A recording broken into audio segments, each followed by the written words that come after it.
The object of Taxichronicles is to allow real riders with real stories share their experience and enhance your life. So sit back and enjoy the journey.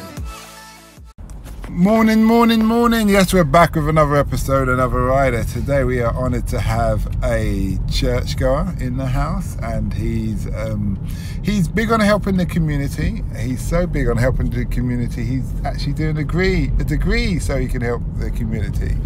So without further ado, Mr. McConnelly. So nice to have you. What were you like when you were in school? Oh, in school, I think I was a bit of a boffin, really. Yeah, I just loved studying and sort of learning new things, and whether that's science or you know, humanities and art and yeah, all sorts. Yeah, so I was a real, I don't know, just academic boffin, really. What was the thing that blew your mind in science that you found out? Ah, that is a tough question. I think it's the idea of like cells going through, like, do you know that osmosis thing where sort of cells go through from one sort of thing into another? Like, I don't know, just biology basically. Okay. Yeah, that's what stuck in my mind. Explain osmosis for the listeners. Oh, it was a long time ago. So it blew your mind and you forgot. Yeah, it's just like going when cells go from like one. Is it transfer of energy? Kind of, yeah, kind of. But that's more like physics, I think. Yeah, but it's like going through, like cells going through from one state to another state, kind of thing. It's just like flowing through, I don't know, stuff. Flowing through other matter. Yeah, yeah. Okay, fair enough. That's all I remember, really. Mm-hmm. So you were a sporty person or not? I went to a sports college kind of thing, but I don't know why, because I wasn't very sporty. I liked doing cross country, that kind of thing. Oh, is it? You're a good runner, haven't you? Yeah, that's totally gone now. what did you ever win? I don't think I ever like came first in a race. No, I don't think so. But I was in the team. But you weren't at the end. You weren't the last. No, I wasn't last. That's what really matters. I had this kind of commitment to, like, no matter what happened, I was just not going to walk.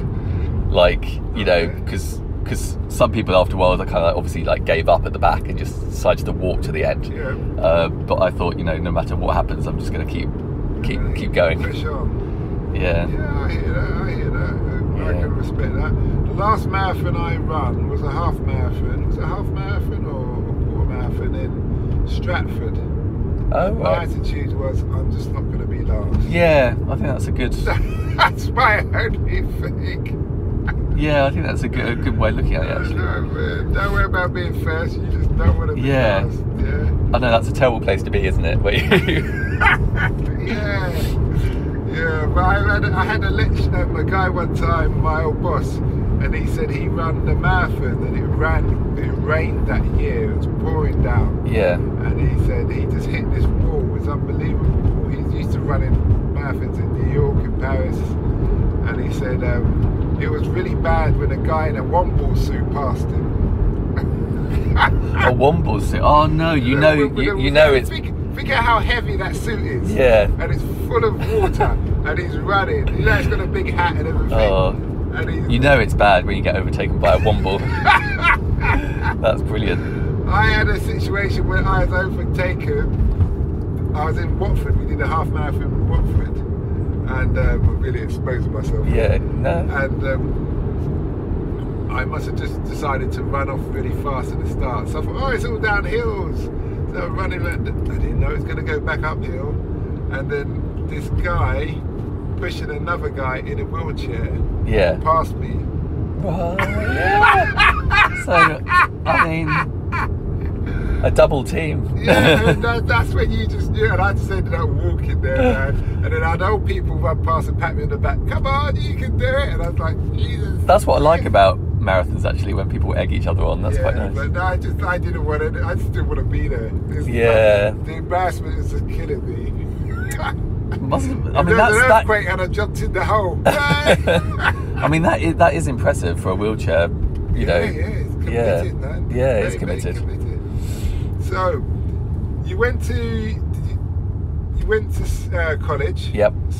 Was that the sports college? I mean, it was a secondary school, but it was called like a sporting college because it was proud of its like sporting achievement and stuff, like rugby and football and things like that. And then you went on to what course did you study in that the college? Well, when I went to sixth form, it was English literature and history, philosophy. Okay. So all the humanities. All the humanities. And then you went on to college? To uni I went, at college I did English literature first. So that was my thing. Love reading. Oh, I love reading. Who's your favourite poet or book to read? I'd say my favourite poet's T.S. Eliot. Okay. I think, just because he was quite a spiritual poet, I guess. You're doing a degree now. Yeah. Tell us about the degree and why you're doing it. I'm doing it because I've always just had an interest in how our brains work, I guess, and just the fact that mental health just seems to be such a big thing these days. You know, people talk about the mental health all the time and how important it is. And so, I think it's just trying to understand our behaviours and how we are, what we are, and it's such a fascinating topic. It goes to the heart of what it is to be like a human being. Well, it combines in with your humanities. Yeah, it's this kind of, I've always been interested in sort of existentialism. So the idea that a human being, has to decide for themselves on how they're going to live, like what's going to matter to them, what's going to where they're going to get their meaning from. What's the name of the course? Psychology and Counselling. Psychology in Counselling. And Counselling, And Counselling. Yeah. So you're going to be the full Monty then? I don't know. Sounds quite a heavy title. What will be the title what will be your title when you? Oh well, I mean, it depends how. I've only just started, so I won't get a title after this course. But maybe if I keep going with it, you become a doctor of psychology. So But isn't psychology counselling anyway? Yeah, it's similar. I'm not entirely sure of the difference. Actually, it's quite funny. Like counselling is, I guess, talking to people and giving them support. But whereas I think psychology is a bit broader. I think. Whereas that could be more study of the mind as well. So what have you learnt from doing this course so far that you wish you knew when you had started? I think I've been really interested I've really enjoyed learning about the different levels of the brain and how the brain's developed through time. So it evolved basically. And actually I just think that's just such an amazing thing, and I'm glad to have learnt about that. So expand on that. How has the brain developed over time? I guess thousands and thousands of years ago, like we had basically the brains.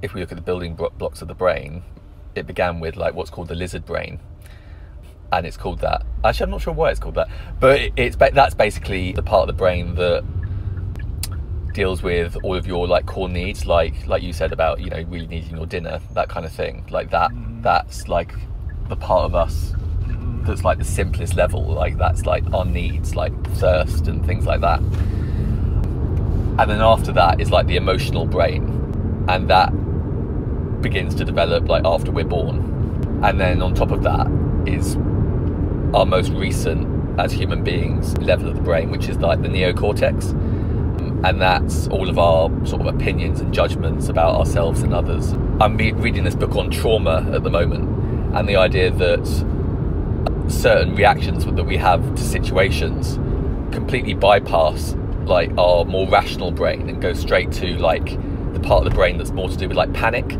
and our more animal brain, that kind of basically it's saying that we just don't, a lot of our behaviours and the things that we do, that we're not aware of why we do them. So it's very complicated, very roundabout, and but it's just a lot to it, and I'm enjoying learning about it, basically. Are they, when they teach these things, is it also given from a Christian religious point of view? Or No. So it's totally like atheist point Yeah. of view? How does that sit with you? Surprisingly, I'm fine with it.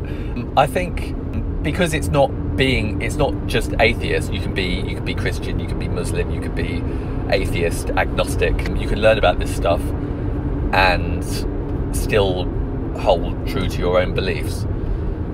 So it's kind of outside of, like, it's like the people who are teaching it, like they don't mind. Like, I mean, that's kind of the whole idea. Like, we're just different. Do you get to debate? Is it like a subject comes up and you debate it in the class? Yeah. So I think there's certainly this idea that being religious can be more of like a comfort blanket, where it's a safety net which takes responsibility away from you and puts it towards God instead. And so for psychologists, they're trying to say, no, you're the one who's got responsibility for your life, and you've got to... That's an interesting one. Yeah. How do you feel about that, considering nobody has created their own life? Yeah. I mean, obviously, as a Christian, like, I do believe that our lives, have meaning, like, from somewhere outside of ourselves, so that, we're created with a purpose in a way. So I think it's a bit of both. I think we're responsible for our lives, but I think also so is God. Have they taught you anything so far, or even you've ever had an experience where you questioned your belief? Yeah. And what was that? I think it was mainly that thing. It's the idea that sometimes the religious people who are religious, I think there's just this idea, a bit like what I was saying a minute ago, that if you believe in God, then, and if you're religious, then you're kind of asking God to direct your life, or something outside of yourself. And that made me question myself, because that feels like a bit of a cop-out, that actually we should be, or I feel like I should be taking responsibility for my own life, rather than saying, well, God's going to sort it for me, kind of thing. But it's interesting you look at it like that, because I would say, as somebody who believes in a supreme being, it's not about that who's in control. Yeah. It's more about, I accept that things are ordained, that everything happens for a reason. Mm-hmm. Do you understand? Yeah.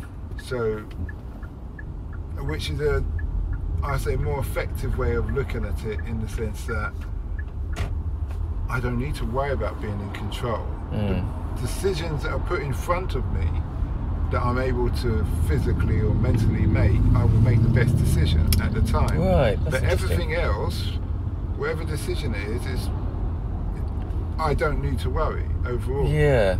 I'm obviously not going to make the silly decisions. I'm not going to jump out the car and run across the road because there's cars at high speed. But I'm going to make a sensible decision. And I believe in my supreme being, that he's looking after me. Yeah. That's I really like that. The idea that you have certain, paraphrasing, like certain decisions that you have to make in the moment. But there's something. There are greater decisions, I guess, going on outside of that. Is kind of like through the supreme being kind of thing. And think of it like, I don't know if you've got children, but if you haven't, but you were a child at one time and you were left in the house to make certain decisions. Yeah. Your room is a prime example, but overall, it comes down to your parents. Yeah. What you can do and what you can't do, and whatever decision you make, there's that butterfly effect. Mm-hmm. But you're always going to be looked after. So if you're trying to cook dinner, you mess it up, Mum's going to come in and do the beans on toast or whatever. Yeah. Yeah.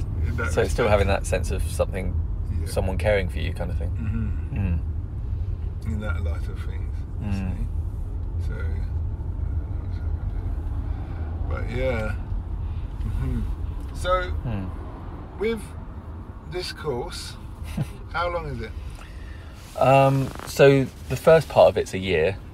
So I've only just started really, and then if I want to continue, it will take another part-time 3 years. Will it take you? I was going to say, is it your first degree? No. What's your other degree? English literature, and then art history as well. So you're doing this course because you want to help your community? Yeah, I think so. I'd like to think so. You'd like to think so? I mean, it's also for my own interest as well. You know, I'm not that altruistic. We hope that episode enhanced your life. We post an interview every day as well as vlogging on our social media channels. Don't forget to subscribe to get our latest episode.